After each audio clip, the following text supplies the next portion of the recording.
Bismillahirrahmanirrahim. Assalamualaikum warahmatullahi wabarakatuh. Al-Fatihah ila ruhi Sayyidina Habibina Syafi'ina Rasulillah Sayyidina Muhammad ibn Abdullah Sallallahu alaihi wa ala alihi wa sahbihi wa azwajihi wa dhurriyyatihi Inna la ya'di darajatihim bil jannah wa yafa'una bi asrarihim وأنوارهم وعلومهم ونفعاتهم وبركاتهم في الدين والدنيا والآخرة ويجعلنا من حزبهم ويرزقنا محبتهم ويتوفنا على ملتهم ويحشرنا في زمرتهم بالعافية والسلامة لهم الفاتحة أعوذ بالله من الشيطان الرجيم بسم الله الرحمن الرحيم الحمد لله رب العالمين الرحمن الرحيم مالك يوم الدين إياك نعبد وإياك نستعين اهدنا الصراط المستقيم صراط الذين أنعمت عليهم غير المغضوب عليهم ولا الضالين آمين بسم الله الرحمن الرحيم نويت تعلما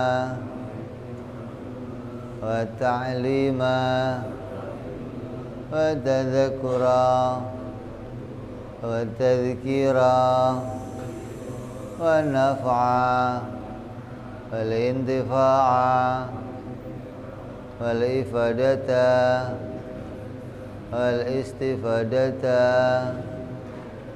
والحثا على التمسك بكتاب الله سنة رسول الله صلى الله عليه وسلم والدعاء إلى الهدى والدلالة على الخير ابتغاء مرضاته وقربه وثوابه وحسن الخاتمة مع اللطف والعافية صلاح العاقبة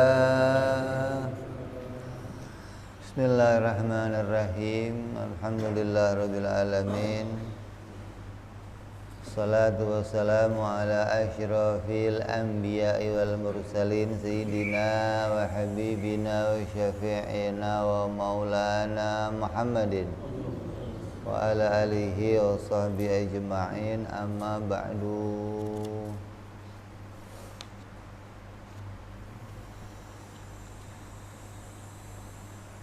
Qala musanniful kitab rahimahullah nafa'ana bihi wa bi'ulumihi fid dharain.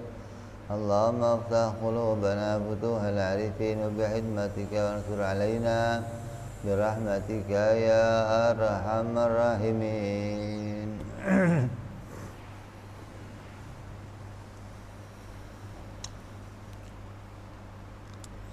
Ila anqal sampai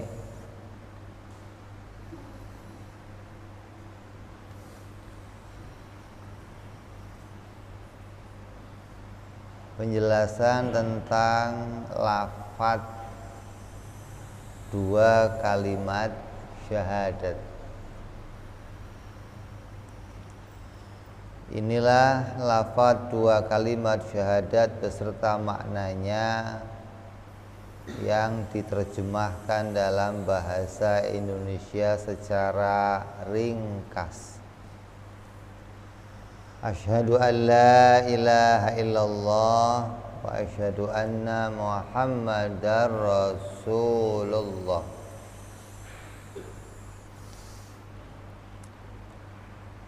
Artinya saya bersaksi. Asyhadu artinya apa? Saya bersaksi.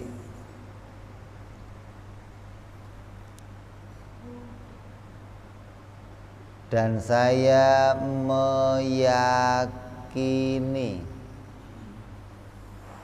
Kesaksian di sini tidak boleh berdasarkan ikut-ikutan, harus berdasarkan sebuah keyakinan. Orang biasanya bersaksi dulu apa yakin dulu? Hah? Yakin dulu baru bersaksi. Jadi bersaksinya belakangan gitu. Yakin dulu baru bersaksi gitu. Enggak bersaksi dulu.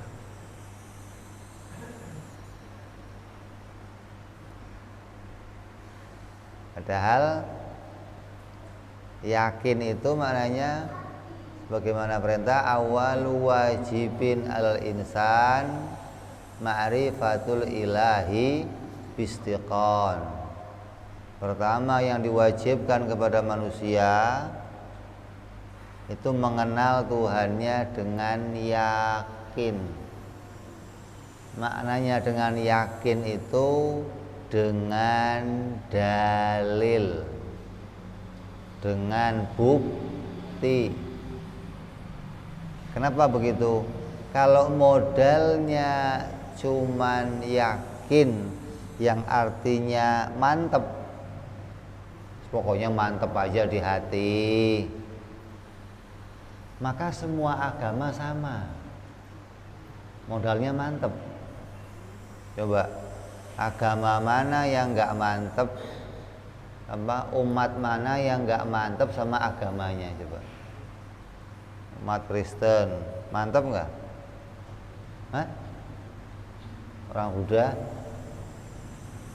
orang Hindu, bukti mantepnya apa? Bukti mereka mantep apa?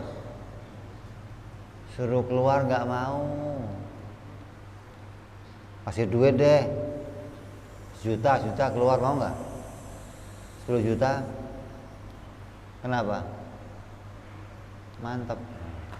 Jadi kalau modalnya cuman mantep, itu masih sama yang lain. Gitu. Maka orang Islam nggak boleh modalnya mantep, nggak boleh. Tapi modalnya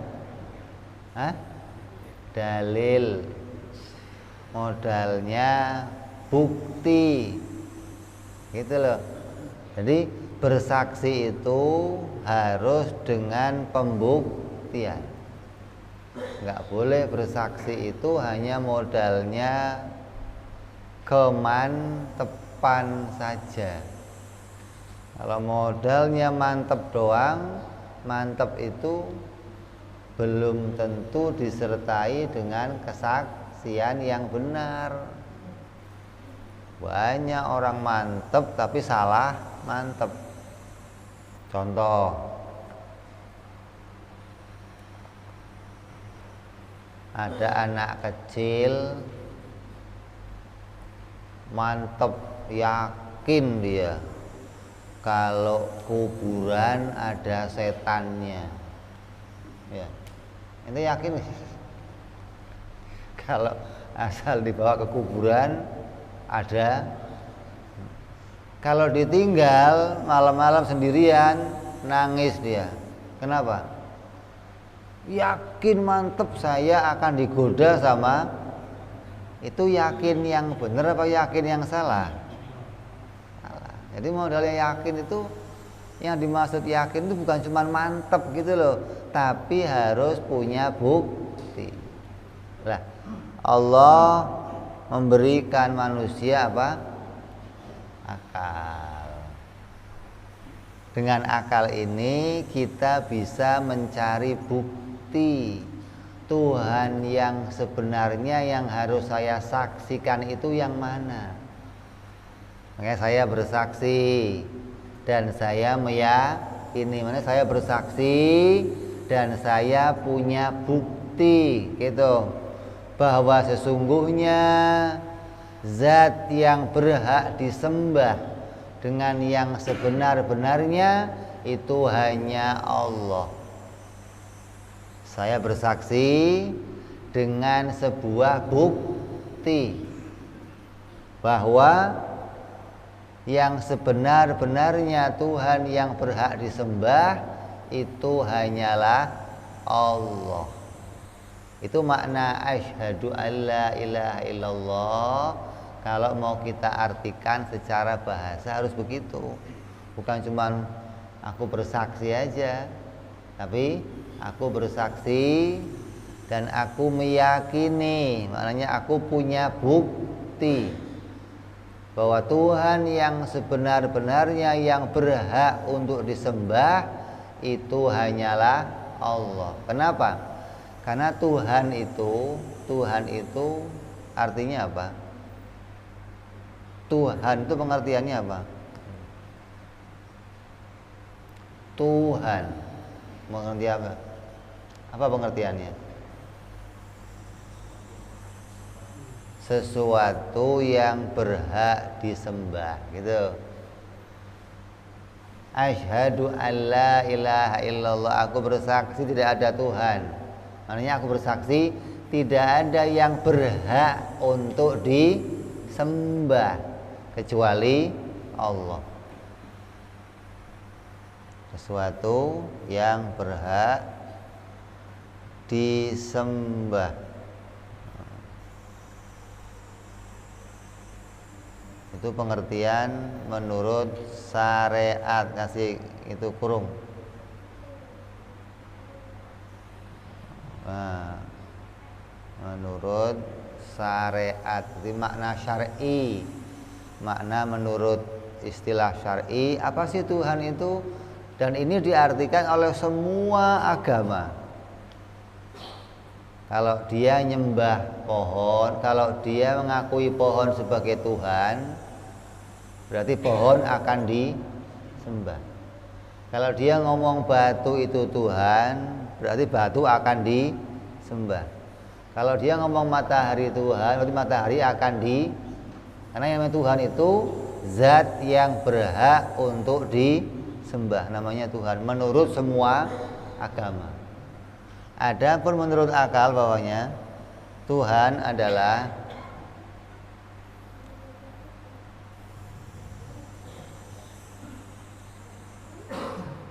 zat yang tidak butuh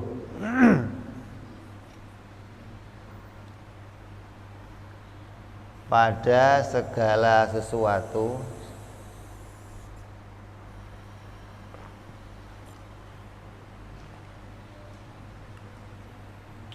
dan segala sesuatu butuh kepada Dia.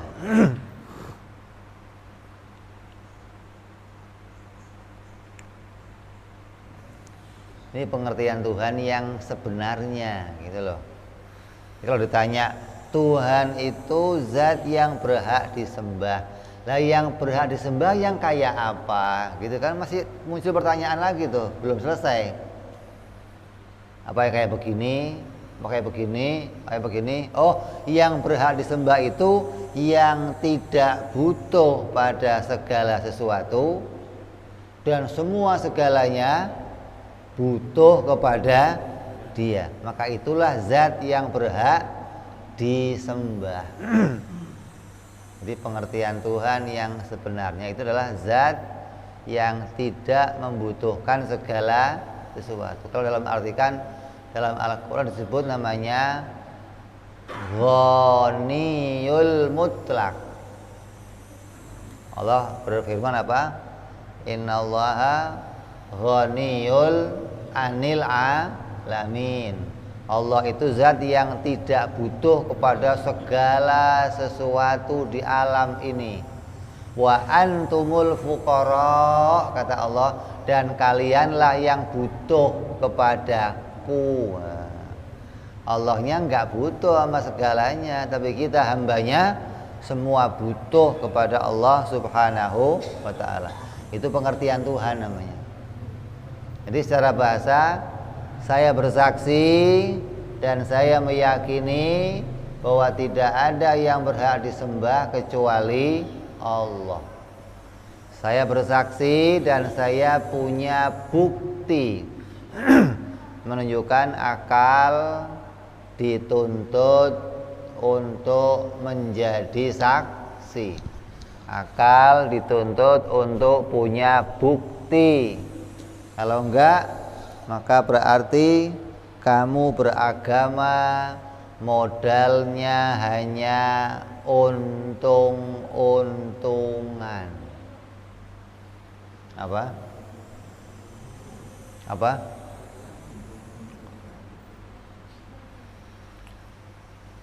Untung-untungan itu untung beneran apa bukan?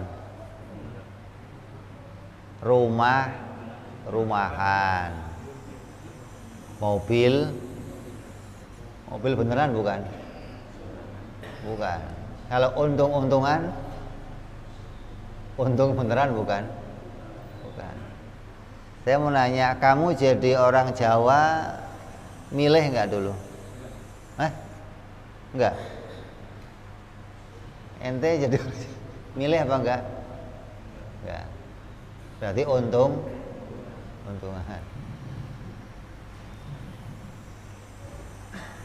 Saya jadi orang Arab, ada yang jadi orang Cina, itu milih enggak? Enggak, untungan. Lah kamu jadi orang Islam kenapa?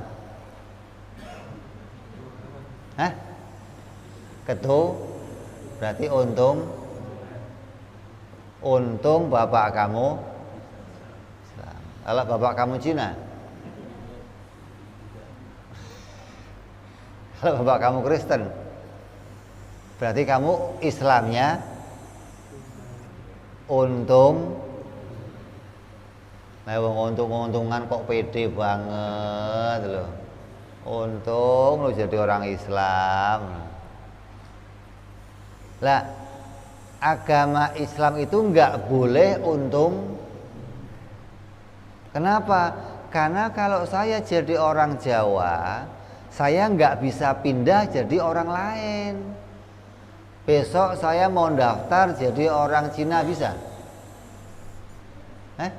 Atau saya mau daftar jadi orang Batak bisa?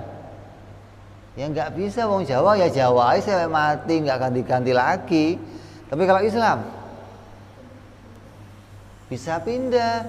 Sekarang saya Islam, besok lu mau agamanya apa kayak besok terserah lu. Lusa ganti lagi bisa. Berarti agama itu sebuah pilihan, gitu mestinya.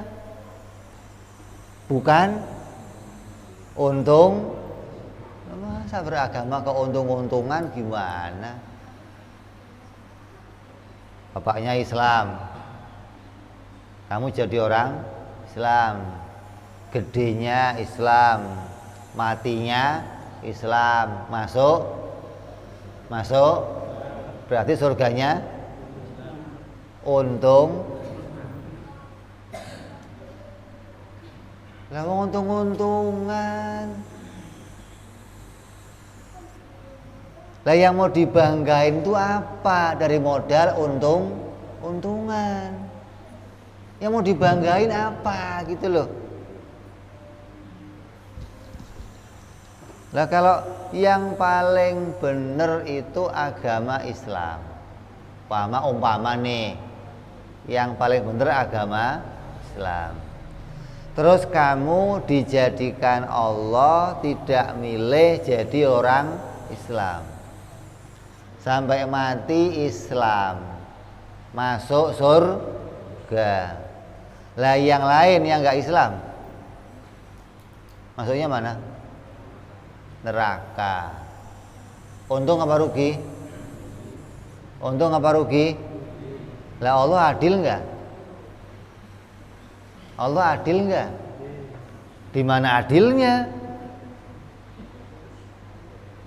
Lah kalau mereka protes, ya Allah kenapa saya enggak jadi orang Islam aja ya Allah, akhirnya gimana? Kenapa saya lahir jadi orang Kristen? Kenapa saya lahir jadi orang Buddha ya Allah? Kenapa saya lahir jadi orang Yahudi, Nasrani? Kenapa saya lahir nggak jadi orang Islam? untungan jamaah Masjid Al-Alim dong, ya Allah, lahir jadi orang Islam, bisa masuk surga. Lah kenapa saya lahir nggak jadi orang Islam? Bisa nggak Allah diprotes kira-kira? Kalau Allah bisa diprotes, berarti Allah nggak adil. Yang namanya adil itu apa? Adil itu apa? Lurus. Adil itu lurus, nggak bengkok-bengkok, nggak. Maka Allah itu nggak bisa diprotes. Allah bebas meletakkan kamu lahir di mana saja. Kenapa? Kenapa? Karena Allah memodali kamu akal. Agama bukan untung-untungan. Agama harus sebuah pilihan, gitu. Saya masuk Islam, harus kamu yakini karena Islam agama yang benar dan saya memilih Islam, gitu. Bukan ya kan karena bapak saya Islam, nggak boleh. Kalau kamu jadi orang Islam gara-gara bapak kamu Islam, berarti Islam kamu untung-untungan, bukan pilihan. Dan orang yang Islamnya begini nggak dibanggakan oleh Allah. Allah nggak bangga sama ente, nggak. Saya mau nanya, malaikat ibadahnya hebat nggak? Hebat nggak? Hebat apa hebat? Jutaan tahun sujud, jutaan tahun ruku. Ente ruku 2 menit udah pinggang sakit, kaki kesemutan, perut lapar, ada yang mules, baru 2 menit sujud. Malaikat jutaan tahun. Tapi nggak ada pujian bagi malaikat di Quran, nggak ada oleh Allah. Tuh lihat hebat tuh malaikat, ibadah nggak ada. Kenapa? Kenapa? Untung. Karena malaikat nggak milih, nggak punya pilihan untuk yang lain, nggak punya. Maka Allah nggak muji dia. Lah kalau kamu Islam itu nggak milih juga, lah hebatnya apa? Di mana istimewanya Islam kamu, di mana? Modalnya untung. Umpama nih, kamu kok lahirnya Kristen, kira-kira masuk Islam nggak? Masuk Islam nggak? Masuk Islam nggak? Modalnya apa? Apa? Jadi setiap agama Allah melahirkan manusia, di setiap agama itu Allah adil. Kenapa? Semua orang bisa menemukan kebenaran, gitu loh. Kalau dia mau mikir, gitu loh. Lah, gara-gara dia nggak pernah mikir, dia menganggap agamanya yang paling benar. Kamu nganggap Islam paling benar, orang Kristen, agama Kristen paling benar, orang Buddha paling. Hingga ketika dia menganggap itu paling benar, dia nggak akan mau pindah ke agama lain. Ini penyebabnya dia nggak mendapatkan kebenaran karena menganggap agamanya paling benar dan nggak pernah dikontrol ini aslinya benar apa enggak. Maka kesaksian kepada Allah itu bukan kata bapak. Kesaksian kepada Allah bukan kata guru. Kesaksian kepada Allah harus pakai akal, pakai dalil namanya, pakai bukti. Kan Allah udah kasih kita akal. Akal caranya mikir berapa kemarin? Caranya akal mikir berapa? Gimana caranya?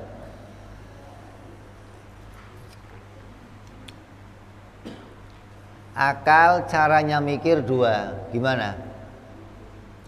Menemukan sesuatu yang kelihatan mata dan menemukan sesuatu yang tidak kelihatan. Ya, yang kelihatan mata buktinya apa contohnya? Ini kipas angin, ini meja, ini mic, ini kacamata. Perlu dibuktikan nggak? Perlu bukti nggak? Kenapa? Kelihatan mata. Akal jadi alat kita untuk menemukan sesuatu. Yang pertama, akal nggak butuh membuktikan. Kenapa? Karena yang mau kita temukan kelihatan mata.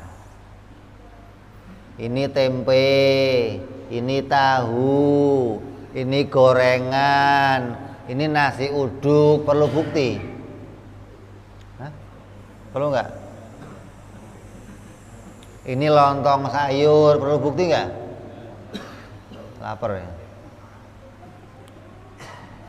Lah kalau ini lontong sayur, buktinya apa? Kan bingung, kok buktinya apa? Wong kelihatan kok minta bukti. Yang kedua, akal mikir sesuatu yang tidak kelihatan. Apa contohnya? Keberadaan Allah. Kelihatan nggak Allah? Kelihatan nggak? Tapi kamu di sini disuruh saya bersaksi. Pakai apa bersaksinya? Pakai apa? Hati. Berarti hati itu maknanya dengan mata hati. Yang dilihat hati apa? Ilmu. Dari mana hati diisi ilmu? Berpikir. Kalau akal kamu nggak berpikir, maka kamu nggak bisa mengisi hati kamu dengan sesuatu.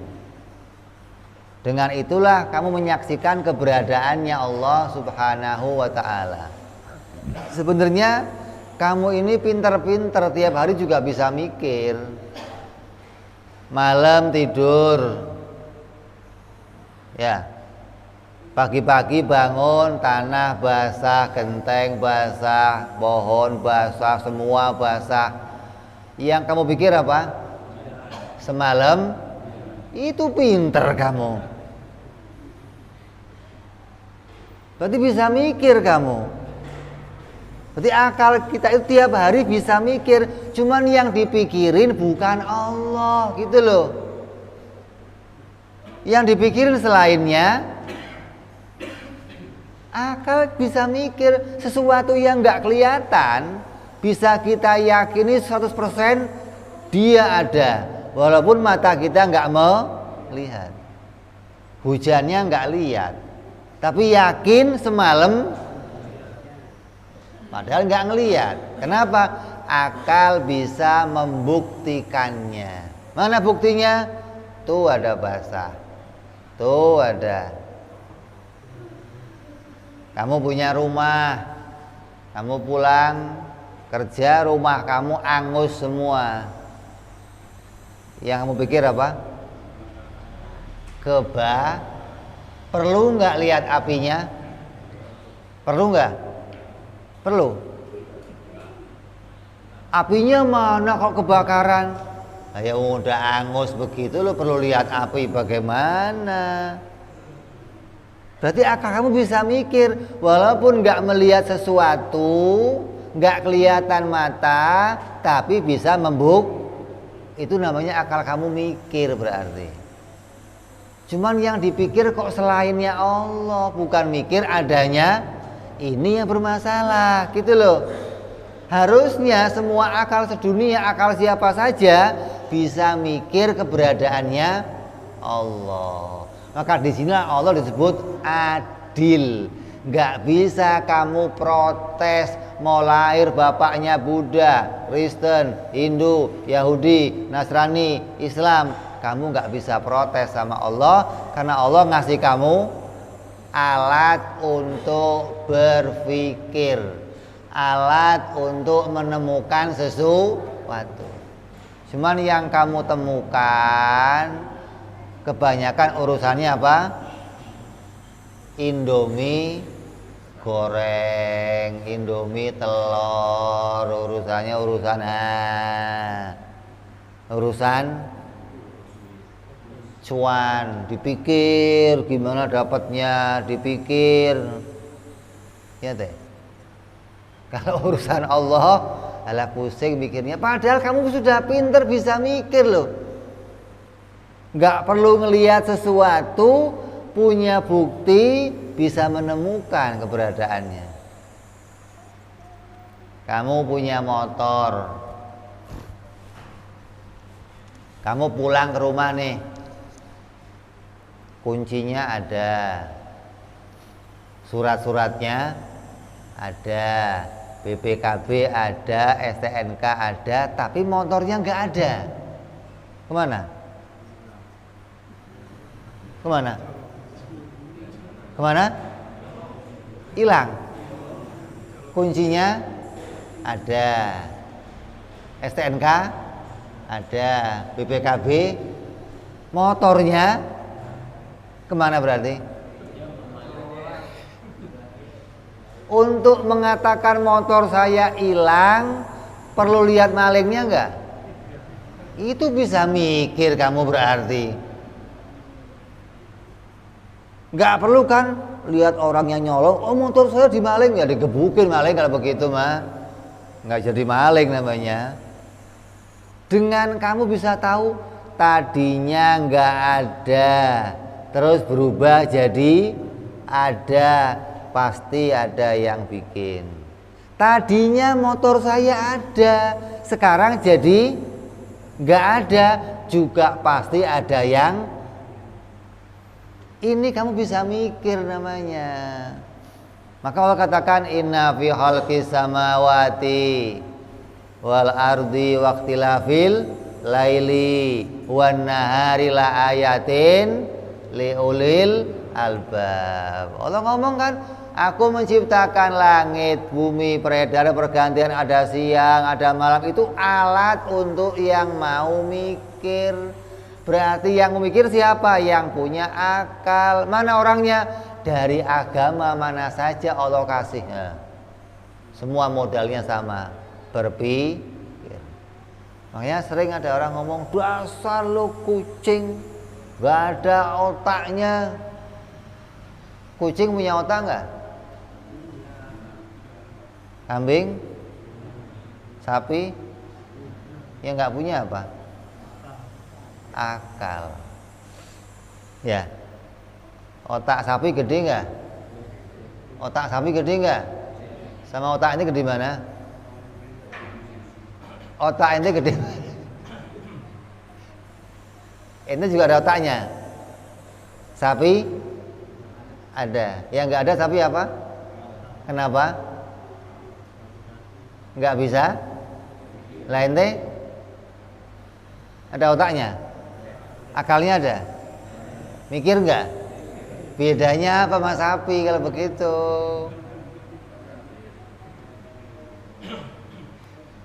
Gitu loh. Jadi sebenarnya kamu itu bisa mikir, cuman yang dipikir selain Allah, gitu loh. Padahal perintahnya di Quran, afala tadzakarun, afala tafakkarun, afala tubsirun, afala ta'lamun, afala. Allah perintah hampir 300 ayat lebih nyuruh kamu mikir. Tentang apa?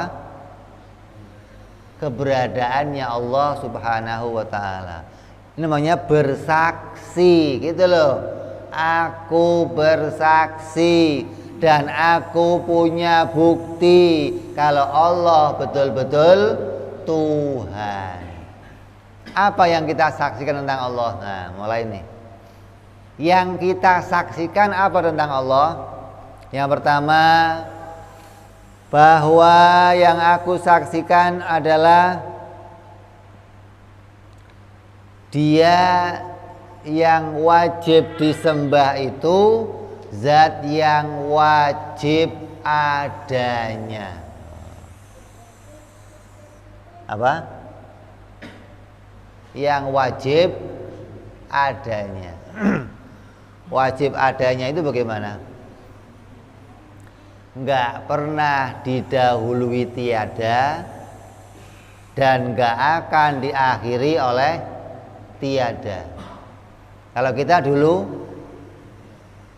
dulu tiada, sekarang nanti berarti adanya kadang-kadang ada, kadang-kadang dulu kan nggak ada, sekarang nanti berarti adanya kadang-kadang. Namanya jaizul wujud, bukan wajibul. Kalau Allah yang bikin saya harus wajibul yang selalu ada gitu. Dulu ada, sekarang ada, nanti juga. Itu namanya wajibul wujud. Yang bikin saya bersaksi Tuhan yang saya sembah pasti dia wajibul wujud, walaupun saya nggak pernah lihat pakai mata saya. Saya bisa berpikir, kenapa? Kalau Tuhan yang bikin saya, yang menciptakan saya dulu pernah nggak ada, terus jadi ada, terus dia bikin saya. Pertanyaannya, lah yang bikin dia siapa? Kalau Tuhan yang bikin saya itu ada awalnya, dulunya pernah nggak ada, terus jadi ada, lah dia ini adanya muncul sendiri celing atau dibikin sama yang lain? Kan cuma dua kemungkinannya. Kalau Tuhan itu ada awalnya, dia nongol sendiri, tahu-tahu celing saya Tuhan. Asik banget. Begitu muncul tahu-tahu saya Tuhan. Bisa begitu? Atau dia dibikin oleh Tuhan sebelumnya. Ada Tuhan, dibikin Tuhan. Terus dibikin Tuhan lagi. Terus dibikin, nah kapan habisnya kalau begitu? Maka dua kemungkinan ini akal menolaknya nggak mungkin. Yang bikin saya nggak mungkin nongol sendiri dan nggak mungkin diciptakan sama yang lain. Yang bikin saya harus memang dia asli sudah ada. Namanya apa? Wajibul wujud. Itu akal mikir namanya. Mikir apa mikir? Mikir apa mikir? Mikir yang begitu, mikir yang kayak tadi nih, cuman begitu doang. Kata Nabi, tafakkaru sa'atan khairun min ibadatin sab'ina sanah. Mikir yang kayak tadi sejenak tadi itu lebih baik dari kamu ibadah 70 tahun. Kenapa? Dengan mikir yang sebentar tadi kamu punya kemantapan, punya keyakinan tentang Allah, dan Allah berikan kamu pahala kayak kamu ibadah tanpa mikir 70.000 tahun. Bukan 70 tahun, 70. Pernah kamu mau ibadah sujud siang malam 70 tahun bisa kamu? Ini mikir berapa menit doang, Allah kasih kamu pahala seperti mikir 70 tahun.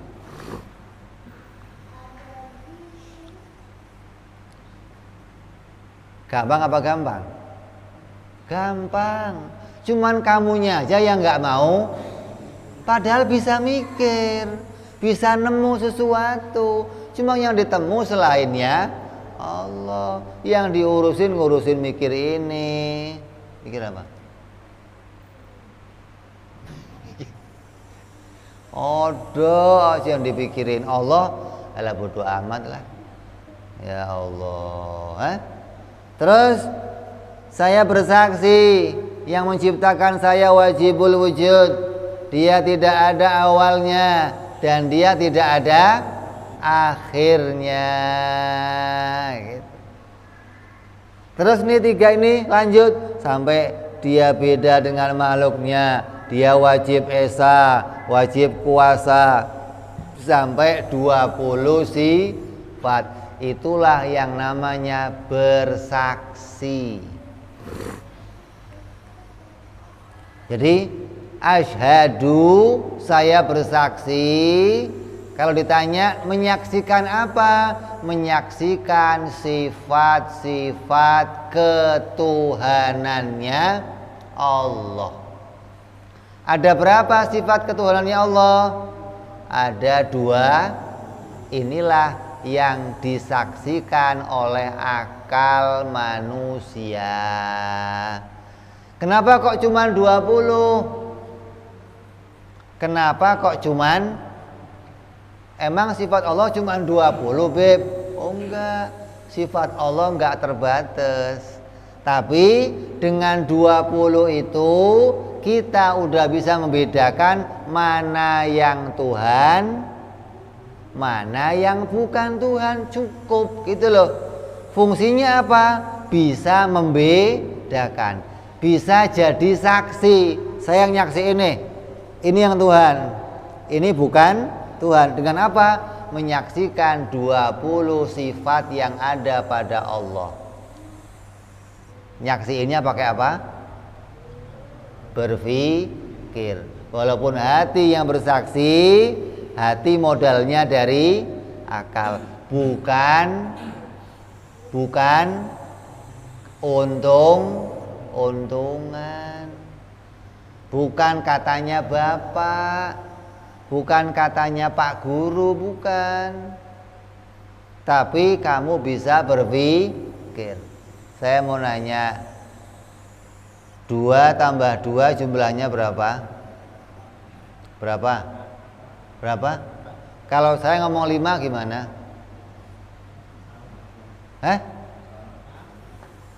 Percaya nggak? Percaya nggak? Saya kasih gocap deh. 5. Cepet. Percaya nggak? Gopek. Terus berapa? 4 tetap. Juta deh. Berapa? Kenapa nggak berubah ente? Karena orang tahu benar itu nggak bisa dipaksa, nggak bisa dirubah. Orang yang bisa berpikir tentang Allah nggak bisa dirubah lagi, nggak bisa. Mau dipaksa, mau dikasih pistol sekalipun nggak bisa berubah, nggak. Kenapa? Dia berpikir menemukan kebenaran. Beda sama yang untungan. Berarti ente jadi orang Islamnya apa? Untungan. Kalau orang yang jadi Kristen apa? Rugi beneran, bukan rugi-rugian.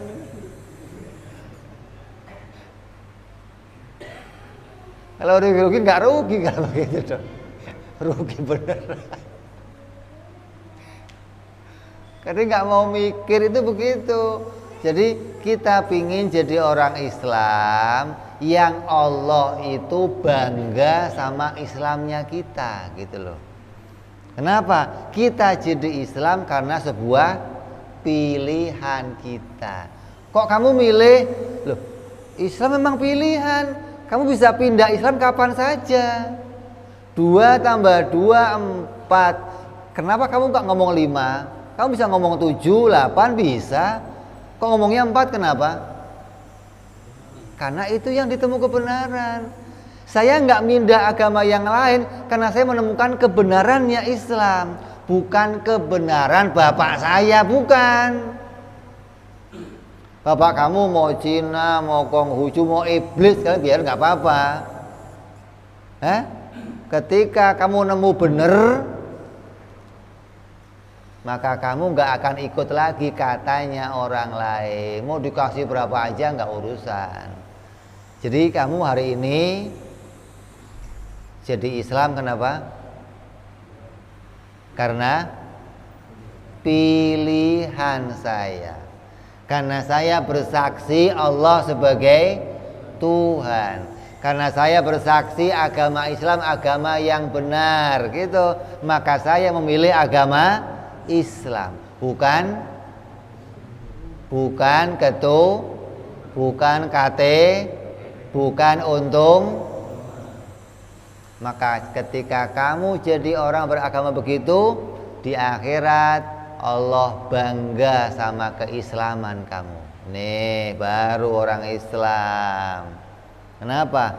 Mikir, ngerti benernya agama, bukan untungan. Masuk surga dodonya busung. Kenapa? Kan saya masuk surga ya Allah. Lalu modal apa masuk surga? Bapak Islam, gedenya Islam, matinya lah modalnya apa? Untung gimana coba? Nggak pernah mau mikir. Ketika kamu mau mikir, maka ini namanya pilihan. Ketika berada pada pilihan, kamu nggak bisa lagi diajak memilih yang lain. Kenapa? Karena ini sudah kamu temukan dengan ilmu. Allah mengatakan nanti orang ahli neraka dikutip dalam Al-Quran mengatakan apa? Lau kunna nasma'u wa naqilu ma kunna fi ashabis sa'ir.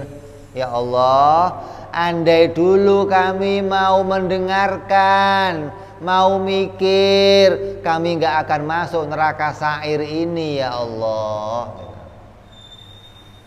Itu penyesalannya orang-orang ahli neraka. Berguna gak kira-kira? Berguna gak? Kamu masih punya kesempatan mikir. Kan saya Islam kan gak salah, Bib. Tetap salah. Salahnya di mana? Kufur nikmat. Kamu dikasih Allah nikmat akal, tapi nggak dipakai mikir, itu kufur nikmat. Punya mata, bisa melek, sengaja ditutupin, terus jalan. Nah, berat nggak kira-kira? Yang disalahin siapa? Akalnya ada. Nggak pernah dipakai mikir Allah. Dikira nggak disalahin. Mana salahnya? Kamu ingkar kenikmatan yang Allah kasih, nggak menggunakan fasilitas yang Allah berikan. Kamu pakai untuk mikir selain Allah, enggak kamu pikir untuk mikir keberadaannya Allah Subhanahu wa ta'ala. Kamu malah tentang keberadaan Allah, yang penting apa kata bapak saya lah. Bapak saya ngomong apa, saya ikut aja dah. Namanya agama kamu fanatik. Apa? Fanatik itu apa? Ikut percaya katanya orang lain. Kalau udah dia yang ngomong, percaya. Yang lain saya nggak mau dengerin. Itu namanya fanatik. Orang Kristen kok fanatik, Buddha fanatik, Hindu fanatik, nggak bakal nemu bener, nggak bakal sampai mati nggak bakal bener. Modalnya nemu bener apa? Objektif. Nggak boleh fanatik, nggak boleh. Objektif itu yang ngomong siapa aja terima. Bener nggak ya? Bener nggak ya? Bener nggak ya? Dipikir. Itu namanya objektif namanya. Kalau sudah, kalau nggak dia yang ngomong, gua nggak mau denger, itu fanatik. Dan orang yang fanatik nggak bakal menemukan kebenaran. Ya, jadi hari ini kita belajar tentang pengertian secara ringkas dulu nih. Apa sih pengertiannya asyhadu alla ilaha illallah? Pengertiannya apa? Aku bersaksi dengan sebuah bukti bukti bahwa tidak ada yang berhak disembah dengan benar kecuali Allah. Kenapa? Karena Allah wajib adanya, wajib kidamnya, wajib bakoknya, sampai 20 sifat. Itu sebabnya kenapa saya nyembah Allah gitu. Kalau nggak punya sebab ini, berarti syahadat kamu ikutan, Islam kamu untungan. Mudah-mudahan Islam kita jadi Islam pilihan, syahadat kita syahadat yang pakai ilmu, yang nanti dibanggakan oleh Allah, diberikan pahala oleh Allah atas keluasan kamu, atas pilihan kamu yang mau berpikir mencari bukti-bukti keberadaannya Allah Subhanahu wa ta'ala. Dan mudah-mudahan iman kita dikuatkan oleh Allah, dikokohkan oleh Allah sampai hari kematian kita mati dalam keadaan husnul khotimah. Amin ya rabbal. Barangkali ada yang mau bertanya.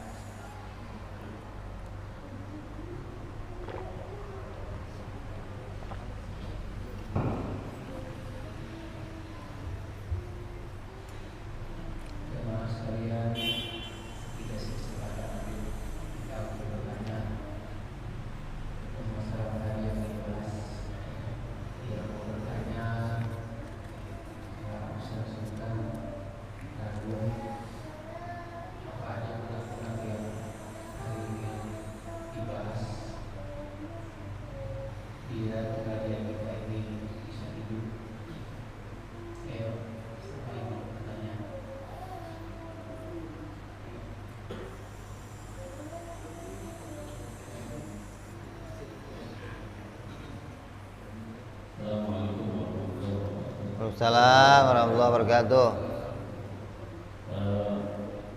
Habib telah menyampaikan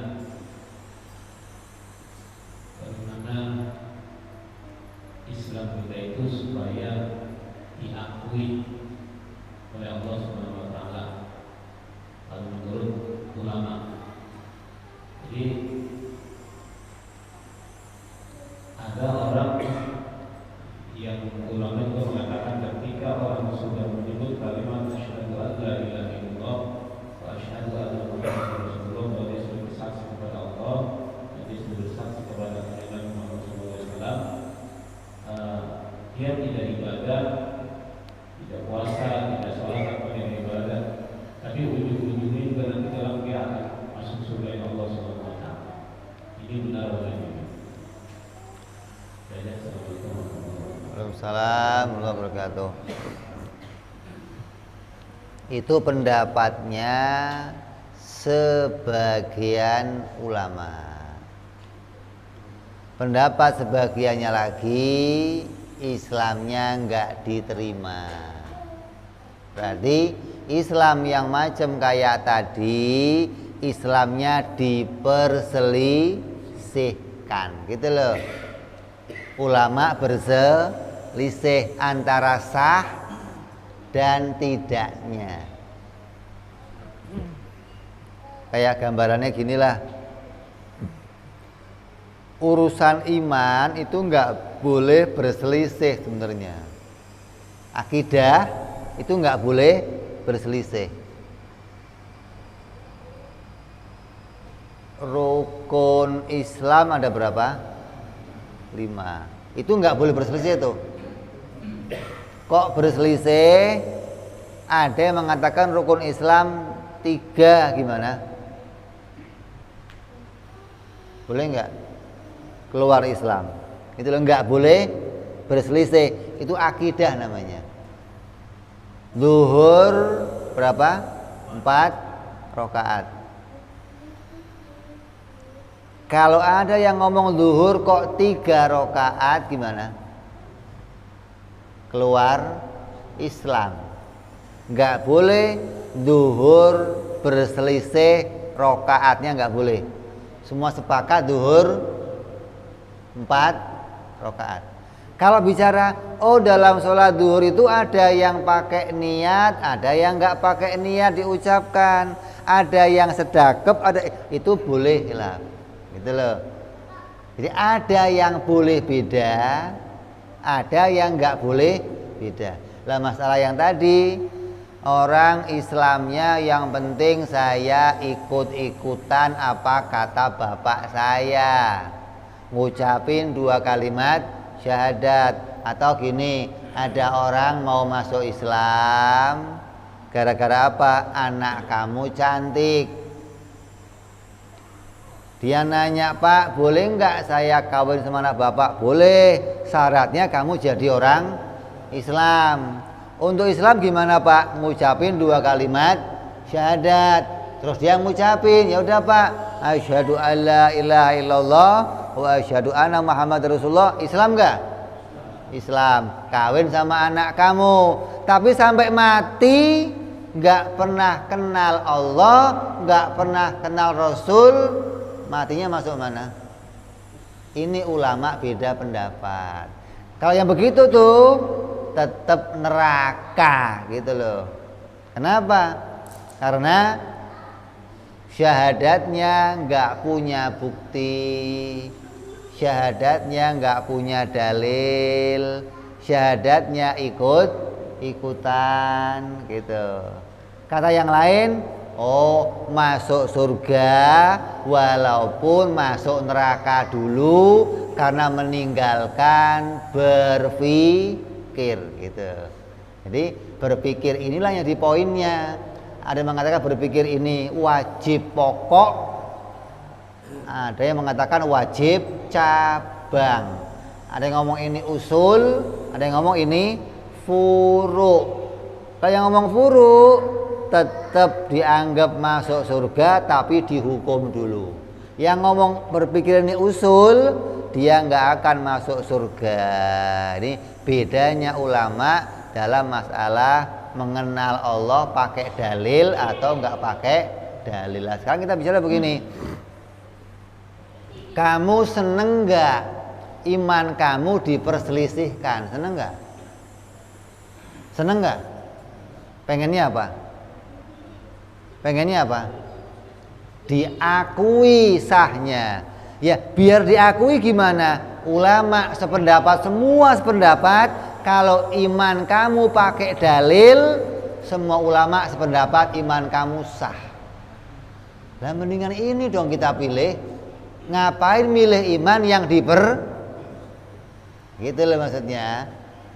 Jadi kalau kamu otaknya ada, akalnya juga ada, nggak otak doang yang gede, mestinya milih yang paling aman mana untuk saya, gitu loh.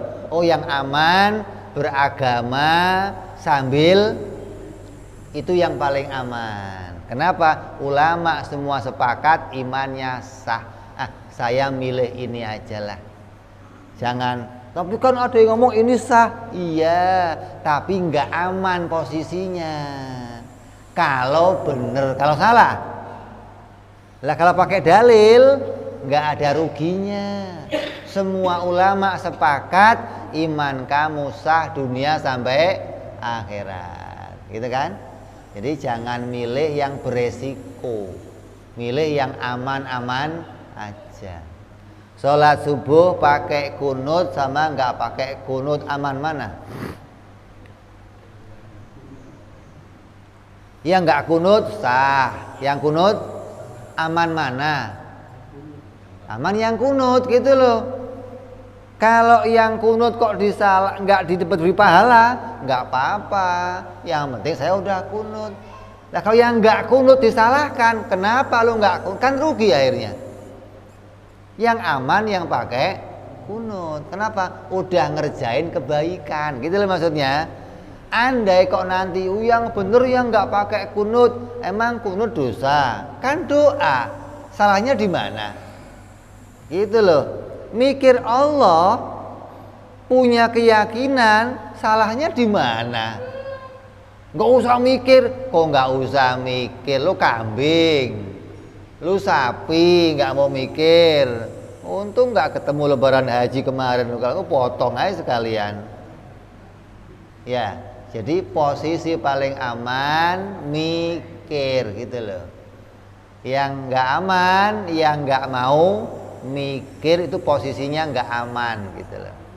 Ada yang lain nggak?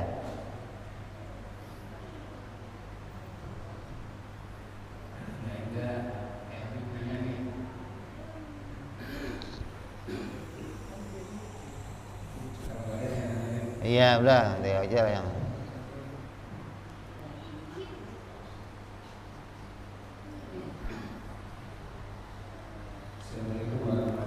Waalaikumsalam warahmatullahi wabarakatuh.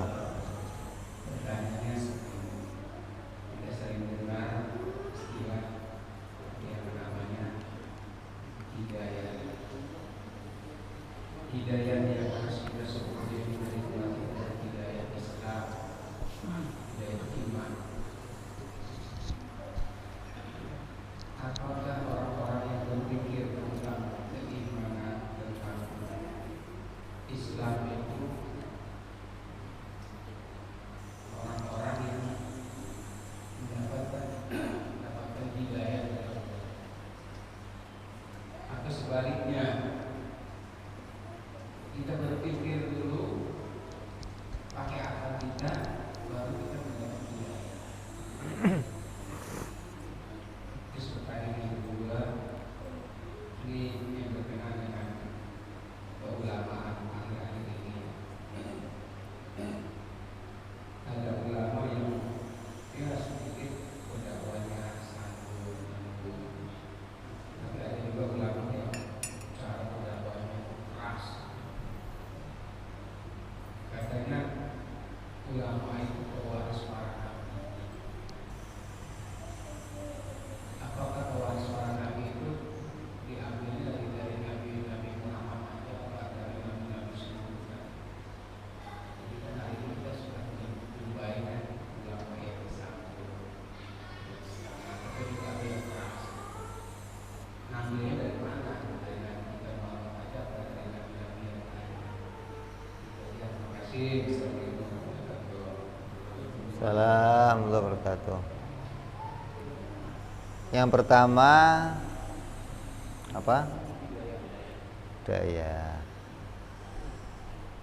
Hidayah itu kayak matahari. Semua manusia bisa menemukannya. Hidayah itu kayak oksigen. Semua manusia bisa menghirupnya. Semua manusia. Jadi bukan Allah milih-milih, ini dikasih, ini enggak adil dong Allah. Allah adil. Semua dikasih oleh Allah. Hanya dianya yang mau menghirup atau enggak gitu loh. Ada yang ditutupin, ada yang ini nikmat gitu loh. Lah, menghirupnya itu namanya taufik, pertolongan Allah, diberikan jalan yang mudah oleh Allah. Jadi semua dikasih sama Allah. Tidak akan seseorang itu mati kecuali dia membuktikan keberadaannya Allah. Gak akan seseorang mati. Sampai nanti di akhirat dia nggak bisa nuntut sama Allah. Kenapa? Kamu udah kau kasih bukti loh. Kamu udah saya tunjukin ini ente. Udah saya kasih ini ente. Enggak. Iya ya Allah, saya yang salah, saya yang nolak petunjuk dari Engkau. Gitu loh. Nyambung. Jadi bukan mikir dulu atau enggak, untuk semua dikasih gratis. Tinggal mau diambil atau enggak, gitu loh. Mau dipakai enggak akalnya? Kalau dipakai akalnya nemu, enggak dipakai sama aja. Ginilah, ada sinar cahaya matahari pagi masuk ke rumah kamu, tapi kamunya pakai horden, itu masuk sinarnya? Masuk enggak? Kenapa? Yang salah siapa? Yang salah siapa?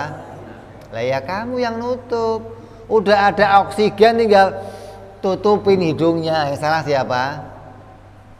Gitu loh.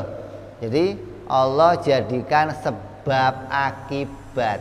Salahnya nggak bisa ke Allah, nggak bisa. Kamunya yang salah, nggak mau mengambil petunjuk dari Allah. Yang kedua urusannya ulama warasatul anbiya. Ulama ada yang keras, ada yang lembut. Keras itu ukurannya apa, lembut ukurannya apa? Teriak-teriak gitu apa? Lembut gitu apa? Berontak itu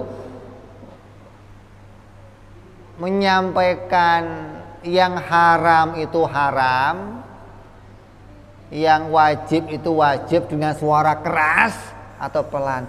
Wajib itu wajib mas gitu. Jangan jadi orang kafir atau jangan kafir. Bedanya apa? Oh, cuma suaranya doang. Hukumnya sama yang disampaikan, haram ya haram, wajib ya. Yang enggak benar itu yang wajib diomong haram, yang haram remeng-remeng, hayam gitu loh. Ini haram, hayam, kok hayam setengah haram maksudnya. Lah itu yang enggak benar. Ada ulama kok. Semua ulama warasatul anbiya. Nabi gimana? Nabi juga kadang marah. Enggak terus lembut, pelan enggak. Mana Allah katakan wajadilhum billati hiya ahsan. Hujah mereka, bantah mereka Muhammad dengan bantahan yang baik. Bantahan yang baik itu maknanya pakai argumen biar mereka bisa menerima gitu loh. Jadi jangan sampai anggapannya oh kalau ada ulama yang keras ini diberantas bukan warisannya Nabi, warisan Fir'aun terus.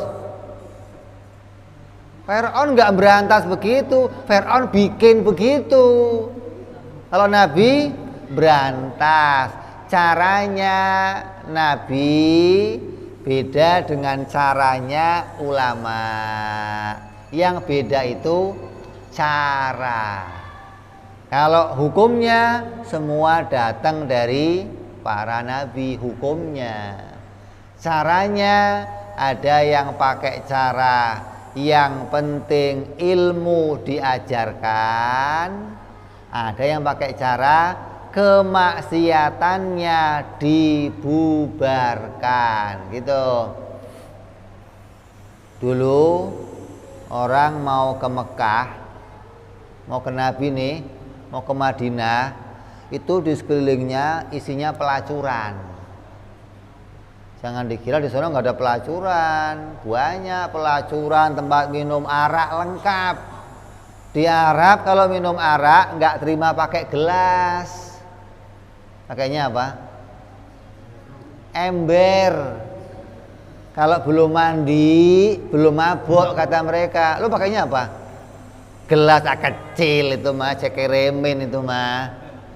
Baru gelas. Di sono pakainya ember.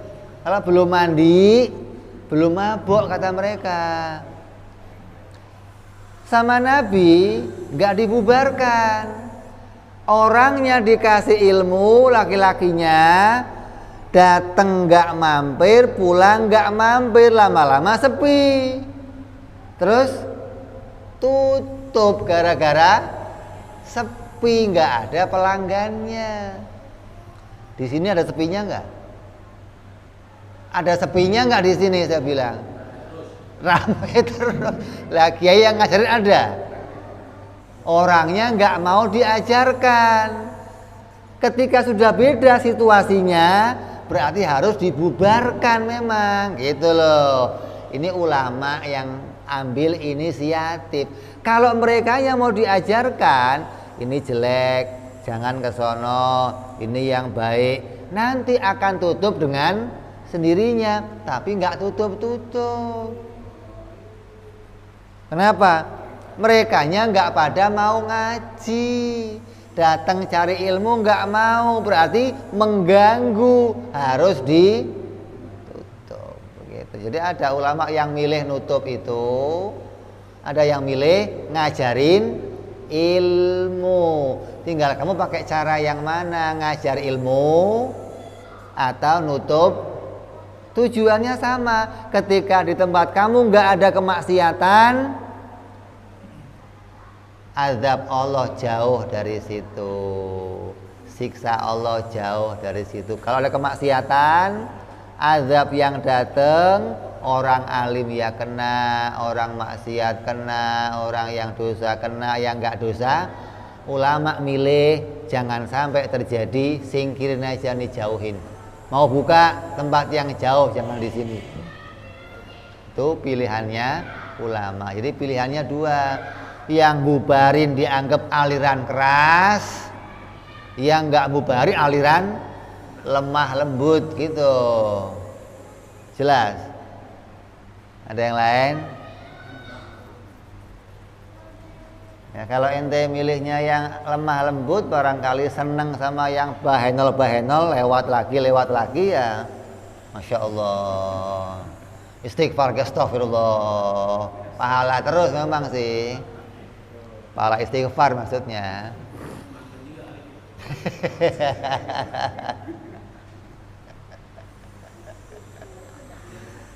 Udah? Kalau udah kita tutup. Kita sambung yang akan datang insya Allah. Sini malam Muharram kapan? Malam Rebo? Hah? Malam Selasa? Rebo Selasa? Hah? Rebo, Selasa malam Rebo? Hah? Awal tahun? Akhir tahun ya?